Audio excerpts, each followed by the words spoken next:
สวัสดีครับพวกเรานักศึกษาชั้นปีที่2มหาวิทยาลัยการกีฬาแห่งชาติวิทยาเขตอุดรธานีวันนี้พวกเราจะมานำเสนอสัญญาณมือและสัญญาณธงของผู้ตัดสินกีฬาวอลเลย์บอลครับสัญญาณมือผู้ตัดสินกีฬาวอลเลย์บอลท่าที่1เริ่มเล่นหรืออนุญาตให้เสิร์ฟ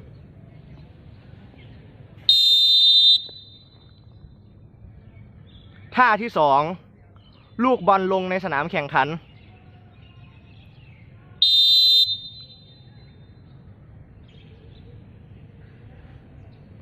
ท่าที่3ลูกบอลออกนอกสนามแข่งขัน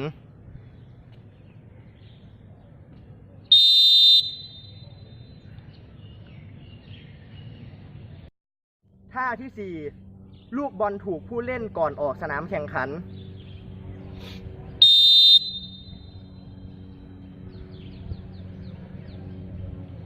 ท่าที่5ผู้เล่นพักบอลหรือยึดลูกบอล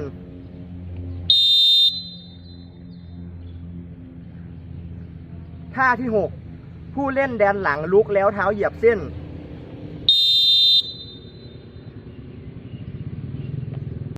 7เสิร์ฟติดตาข่าย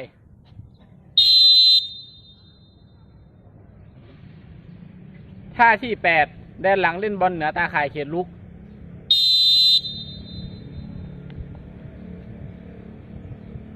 ท่าที่9จำบอล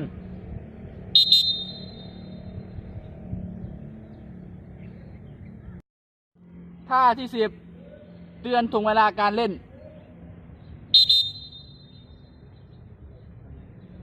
ท่าที่11ผู้เสิร์ฟไม่เสิร์ฟตามกำหนดเวลา8 วินาที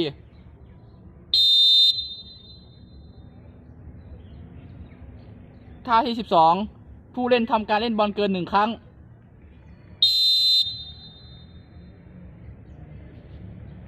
ท่าที่13ทีมเล่นลูกบอลเกินกว่า3 ครั้ง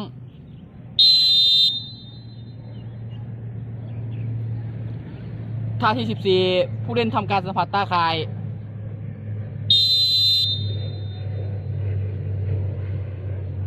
ท่าที่15จบการแข่งขันในเซตแรก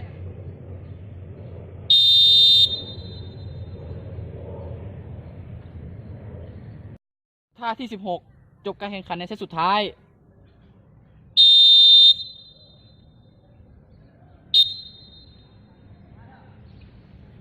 ท่าที่17ขอเวลานอก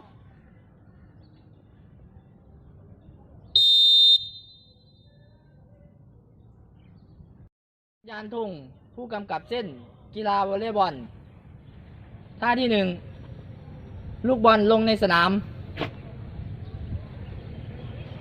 ท่าที่2ลูกบอลออกนอกสนามท่าที่3ลูกบอลทัดท่าที่4ลูกบอลโดนเสาอากาศท่าที่5ผู้เล่นเหยียบเส้นเสิร์ฟท่าที่6ลูกบอลไม่แน่ใจ